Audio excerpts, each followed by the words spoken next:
Hey everybody, it's February 22nd. Um, I'm fighting a sinus thing, sinus cold, maybe an infection. I don't know what it is. I'm praying against it. My wife is also dealing with a couple of her kids. It's kind of going through the house. It stinks. But so if my voice sounds weird, if I sound stuffed up, I apologize. I'm on my way back from dropping the kids off at youth group, and I was just praying about. I wanted to do a video today, but I feel crummy and not really like feeling like I'm walking in victory because of this infection and garbage. But I was just saying, Lord, I want to talk. I want to do a video, and I felt like the Lord said, talk about Honduras. He just started bringing all this stuff about Honduras up on the forefront of my mind, and I'm thinking, I was thinking through my thoughts. I said, Lord, there's nothing really powerful that I remember happened in Honduras. Like no one was raised from the dead. I don't remember blind eyes being opened or any kind of cool healings, or I don't remember anything. But I still felt like the Lord put it on my heart to talk about Honduras. So so I went to Honduras one time. It was there was two churches that got together to plan this trip. There were two youth groups from two different churches, and so a youth pastor from each church went, and then there was probably about 12 or 15 youth, maybe 12 youth. I don't remember, but so anyway, I was going as well, and it was a great trip. We had it was a lot of fun, a lot of cool things. People got stung by scorpion. That was interesting because those things will really tear you up. There are giant beetles down there, beetles the size of a box turtle. I don't know if anyone knows what a box turtle. I hope you guys know what box turtle looks like. I don't know if that's the proper name, but beetles that big, like big beetles. And then there are cockroaches down there that they could fly. And the one I seen, this one cockroach, it was at least 6 inches, if not 7 inches. I mean, it was huge. Could have been 8 inches. This giant flying cockroach, and I actually killed it, but I had to use a machete, and it still was fighting back. This thing was ridiculous. It was that's an amazing story in itself. It's pretty funny, but I'm not going to talk about that. And that was funny. The girl next to me in church, we were sitting on the front row of a church service, and the girl sitting next to me was wearing a skirt. And I looked down and I seen this giant flying cockroach land on the floor right in front of us, and it went to her shoe. And I thought, oh my Lord, I can't say nothing. She's going to scream. We're in the middle of a church service. Like the guy was praying and all. And I was like, I'm not saying nothing. So I looked again, and I opened my eyes. I looked again, and it was crawling up her leg. And then I was like, I don't know what to do now. It's too late to say something now. She's really going to get upset. So, and next thing I know, it was gone. And it kept crawling up, and she was wearing this like a dress, I guess a dress, not a skirt. And I was like, oh my Lord, what is happening now? And next thing you know, she jumps up and she hits her leg or something, and this beast of a cockroach comes flying out and lands on the ground, and people screaming. And I looked, and there was a machete sitting right near us, and I thought I was going to save the day. And I pulled out this giant machete, and I started hacking at it, and it really disrupted the service. It was not being a good witness. We're subduing the cockroach. It was funny. Anyway, at one point in the mission trip, we were going to this village that was way high up on the mountain, and they didn't even have roads that went that high onto the mountain. So we got so far up, and then we had to get on horseback. We rode horseback for like the last 10 miles. Maybe 5 miles, I don't know, however long, but we rode horse way up high to this top of this mountain. It was clouds, and we got to do a service up there and minister to this village. Another village that we went to, they had never heard the gospel before, never had anyone that, or as far as the missionary that was taking us around, as far as he knew, no one had been to that region, into that area of the wherever we were to preach, and so that was really cool. Getting to preach the gospel for the first time to this group. Another thing that happened was we we were driving down the jungle. We were driving through, not down the jungle. We're driving down the road, going through this jungle.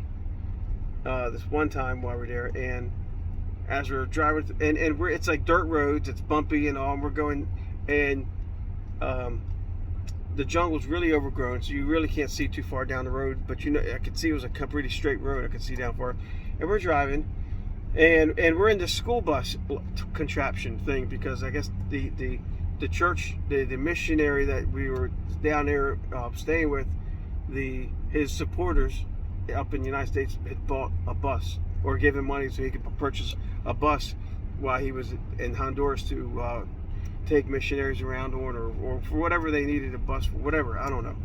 So we're on this bus, we're bouncing down this road, and it was an old bus, and he slows down, and I look up in front, and I see these guys falling out of the jungle on both sides, from the left and from the right. They're coming out of the jungle, and it's just thick jungle.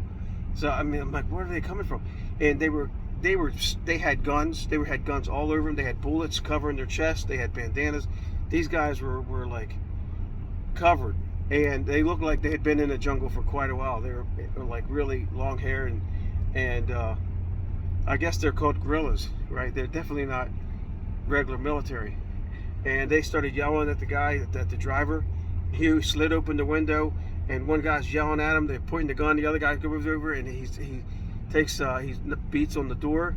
So they open the door, and you know, all the youth were like, oh, all right. And the one youth pastor said, "Put your eyes down, put your heads down, and just pray." And I just repeated him. I said, "Everybody, put your heads down and pray. Put your heads down, just pray. You know, under your breath, not out loud, but just whatever. I don't know." Nobody knew what to do, right? And the guy, but I looked up because he got up on the bus, and I thought, what's this guy gonna do? And I was like in the middle of the bus, and I looked up, and he got up. One dude's got up, and he's carrying, like, I don't know what kind of gun, AK or something, and he's looking at everybody, and he said something to the driver, and of course the missionary spoke Spanish. We couldn't understand what they were saying, but it sounded like everyone was arguing with each other, especially, you know when people speak another language and it sounds like they're not happy. But anyway, the guy ended up getting off the bus. He just looked at us for a while, then he got off the bus, and they closed the door, and then we just went off down the road. And apparently they were looking for other people.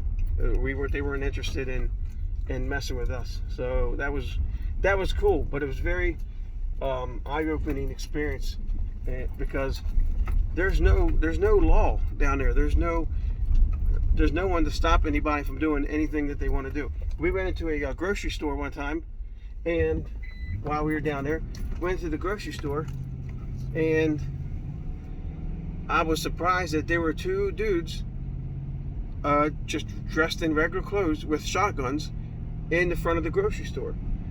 And those guys, it was their job to keep people from stealing groceries, or keep people from stealing money, keep people from stealing something. They were standing there, they were security at the grocery store, and just two dudes with shotguns. And I guess every store had to have their own personal type of security. And, so that was interesting. And when we were having service, sometimes we would be in a church, and it'd have cinder block walls, and it would have like a tin metal roof, and just very basic construction. But the cinder block walls would have holes in them, like it would be some kind of architectural cinder blocks or something, so that you could look through. And the outside was surrounded, the whole building was surrounded by people who couldn't get in the building, but they were wanting to hear the gospel. They're wanting to hear the worship. They're wanting to hear the preaching, and they see the prayer. They want to see the power of God come down. And so people were really hungry. People were packed into anything. This one church we went to, it was just 4 poles with the roof, and the roof was made of a bunch of leaves, a bunch of big giant leaves, banana leaves or something, on top of this fat thatched roof with 4 poles. And then underneath of it was a couple benches, like 4, 5, 6 benches on either side, and that was it. That was the church, and we were in that, under that thing for a couple hours, worshiping, preaching, and it, you know, went into the night. They had a fire going. It was just really cool. And this was not, that's how they live all the time. So I was like, it was just a really eye-opening experience. We went to the dump, and it was just piles of trash everywhere. As far as the eye could see, just trash, heaping mountains of trash. And we pulled up, and it was like there's nobody there. It was just like a desert of dump of trash. And as we got out of the bus, all of a sudden all the trash started moving and rumbling and different things happening, and kids just poured out of this trash everywhere. It was like kids were coming out of the trash, like they were hiding in the trash. I don't know. It was the craziest thing I ever seen. And within 30, 40 seconds, there were more kids than you could count just surrounding the bus, surrounding us. It was amazing. And that's where all these kids lived. It was very eye-opening, to say the least. So I'm just going to stop talking about it right now. I don't know why the Lord put it in my heart to talk about Honduras, but maybe God's put it on somebody's heart who's going to listen to this video, and He's calling you to Honduras, or He's calling you to the mission field. I don't know. Well, God bless everybody. I will see you tomorrow. I'll talk to you tomorrow. Bye.